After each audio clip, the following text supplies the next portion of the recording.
Hello friends, कैसे हैं आप लोग। सबको मेरा जय भीम। नमो बुद्धाय। भगवान बुद्ध का जीवन परिचय। मगध राजा बिम्बसार और सिद्धार्थ गौतम का मिलन कब हुआ था।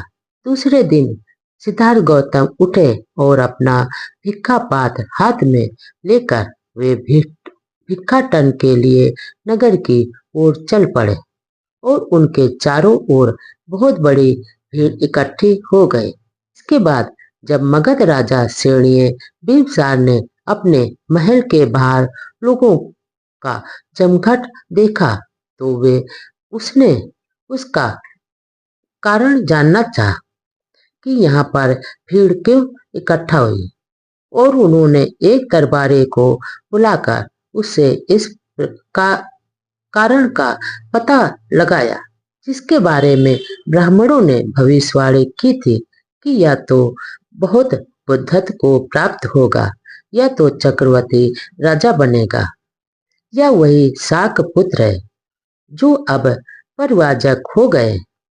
उन्हीं को लोग नजर गड़ाए देख रहे हैं, उनके दरबारी ने बताया। इसके बाद राजा बिम्बसार ने यह बात सुनी तो मन ही मन इसका अर्थ समझते हुए वो तुरंत दरबारी को कहा, जाओ पता लगाओ वह किधर जा रहे हैं।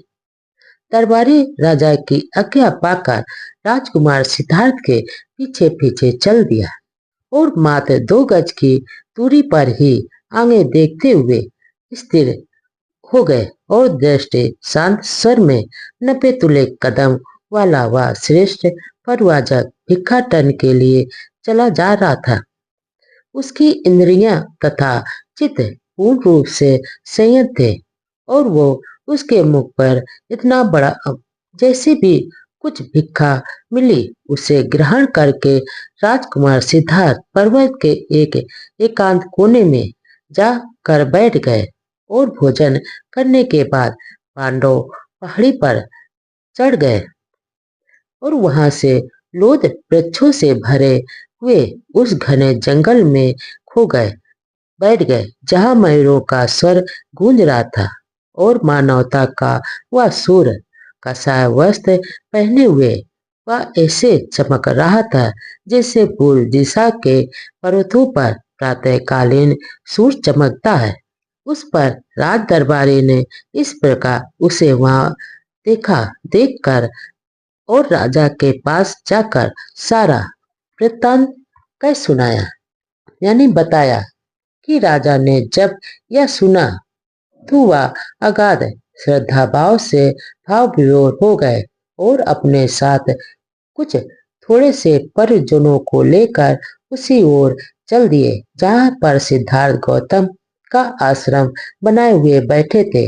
उस पर्वत के समान व्यक्तित्व वाला वह राजा पर्वत पर चढ़ गया और वहां उसने देवी मान गौतम को पर कासन पर लगाए शांत पर बैठे देखा तो ऐसा प्रतीत हो रहा था जैसे मानो वह पर्वत पर चलायमान था और वह स्वयं पर्वत का शिखर जैसा लग रहा था और उनके पास जो सौंदर्य और शांत भाव में विशेष था वह राजा आश्चर्यचकित देखकर आश्चर्यचकित हो गया और वो स्नेह की भावना से पूर्ण होकर वहां सिद्धार्थ गौतम के पास जा पहुंचे।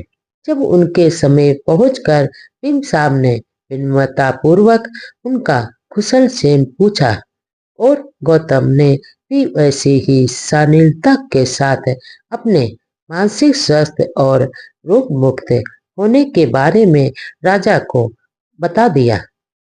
कहा कि मैं बिल्कुल स्वस्थ हूँ। इसके बाद राजा एक चट्टान की साफ सतह पर बैठ गए और इस प्रकार बैठे हुए अपना मनोभाव व्यक्त करने के लिए इस प्रकार सिद्धार्थ गौतम से बोले कि मैं तुम्हारे कुल से मेरी प्रगाढ़ मैत्री है जो वसा तो क्रम से चली आ रही, यानी वर्षों से चली आ रही और सही सिद्ध हुई है।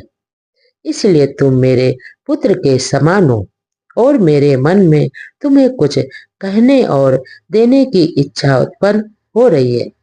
अतः मेरे स्नेहपूर्ण शब्दों को सुनो और मेरे साथ चलो। जब मैं तुम्हारे आदित्य कुल, तुम्हारे यौवन को देखता हूँ और तुम्हारे अनुभव संदर्भ पर विचार करता हूँ, तो मुझे आश्चर्य होता है कि इस छोटी सी उम्र में तुम वन को क्यों चले आए, कि तुम्हारे मन में राशि ठाट बाट के स्थान पर सन्यासी का जीवन क्यों तुम बिताने चले आए।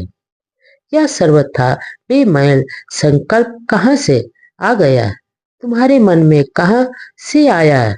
इसको छोड़ दो और मेरे साथ मेरे राजभवन में चलो।